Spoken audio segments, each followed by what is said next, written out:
Hello Subhash. Okay, yes. I got your mail, आपका mail मिला था, मुझे फॉरवर्ड किया था, आपने एप्लीकेशन दिया था कि आपकी बेटी को फीवर है, आप घर जल्दी जाना चाहते हैं आज। यस यस, उसका निकलने के लिए सोच रहा हूँ। मैं अभी ऑफिस में ही हूँ, मोस्ट प्रॉब्ली 1 घंटे में मैं निकल। You can't Subhash, you can't, आप नहीं निकल सकते हैं घंटे में। क्यों? क्योंकि ये कंपनी है सुभाष, यहाँ पे जॉब कर रहे हैं आप। जस्ट मैं आपको याद दिलाना चाह रहा हूँ। क्या याद दिलाना चाह रहे हैं बताइए? आपको ये याद दिलाना चाह रहा हूँ कि आप नहीं जा सकते हैं। मैंने तो application they the.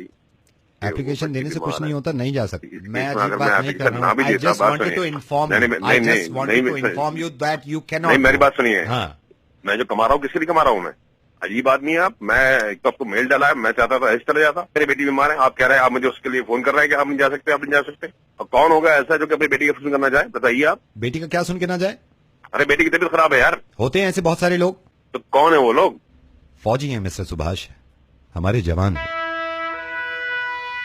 Subhash, I am sorry. अब ये आप पे डिपेंड करता है, आप चाहें तो फोन काट दीजिए, क्योंकि मैं रेडियो मिर्ची से नवेद बोल रहा हूँ, आपके एचआर से नहीं। और आप चाहें तो थोड़ी सी बात मेरी सुन लीजिए, क्योंकि मुझे लगता है कि ऐसे समझाने में लोगों के शायद समझ में आ जाए। और आप अभी चले जाइएगा आधे घंटे में। लेकिन सुभाष, कितनी आराम से आपने एप्लीकेशन दे दी, आपको छुट्टी भी मिल जाएगी और आप चले भी जाएंगे। ये जो हमारे फौजी हैं ना, जो सरहद पे हमारी हिफाजत कर रहे हैं, 6-6 महीने हो जाते हैं इनको अपनी बेटियों की शक्ल देखते हुए। 1-1 साल गुजर जाता है इनको मां से चिपटे हुए। मैं आपसे ही बात कर रहा हूँ, आप जो सुन रहे हैं मैं आपसे ही बात कर रहा हूँ। जरा सा सोचिएगा थोड़ी देर के लिए कि आप जॉब पे हैं और आपकी बेटी की तबीयत खराब है और आपसे ये कह दिया जाए कि आप ये नहीं जा सकते, या आप मजबूरी हो, तड़प जाएंगे आप। इनको खूब अंदाजा रहता है कि हमारे घर में परेशानियां हैं, हमें याद किया जा रहा है, हमारी जरूरत है। ये सारी परेशानियां घर की छोड़ के, सारी जरूरतें घर की छोड़ के, ये सिर्फ हमारी हिफाजत के लिए खड़े रहते हैं। मुझे मालूम है कि मैं खुद सरहद पे जाके हिफाजत नहीं करता, लेकिन मैं ये तो कर सकता हूं ना कि जितनी कुर्बानियां हैं इनकी, उस सब का अंदाजा हो पूरे हिंदुस्तान को। ये जो 17 जवान शहीद हुए हैं ना सिर्फ हमारी हिफाजत के खातिर। सिपाही विश्वजीत गरोही शायद 6 महीने से अपनी बीवी बच्चों से नहीं मिले थे। लांस नायक आर.के. यादव शायद एक अरसा हो गया था अपने बच्चों की आवाज सुने हुए।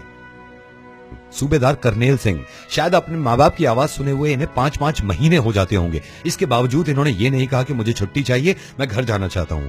ये शहीद हुए अपने परिवार की वजह से नहीं, सिर्फ आपकी और मेरी वजह से और हमारी हिफाजत की वजह से। सुभाष से बात करना, एचआर से बन के बोलना, ये सिर्फ मेरा मकसद ये था कि हमें अंदाजा हो कि कितनी बड़ी कुर्बानी देते हैं हमारे सिपाही हमारे लिए। अगर आप कहीं भी नौकरी करते हैं और उसका पैसा आपको मिलता है तो इंडियन करेंसी मिलती है। इंडियन करेंसी इसलिए इस मुल्क में चलती है क्योंकि ये हैं वहां पे खड़े हुए और हिंदुस्तान को सुरक्षित और महफूज रखना चाहते हैं। मैं पर्सनली इस बात को चाहता हूं और रिक्वेस्ट करता हूं, जहां भी आपको कोई जवान सिपाही दिखाई दे और आपको यह अंदाजा हो कि आपके परिवार और आपके मुल्क की हिफाजत करता है, तो उसके सामने जाके सैल्यूट करा करिए उसको। लेकिन एक कमाल की बात मैं बताऊं आपको, जिस घर का भी ये चिराग बुझ गया, अगर इसके घर में कोई छोटा बच्चा है तो पूरे घर की ख्वाहिश अब भी यही है कि इसको हम फौजी बनाएंगे और अपने मुल्क की हिफाजत करवाएंगे।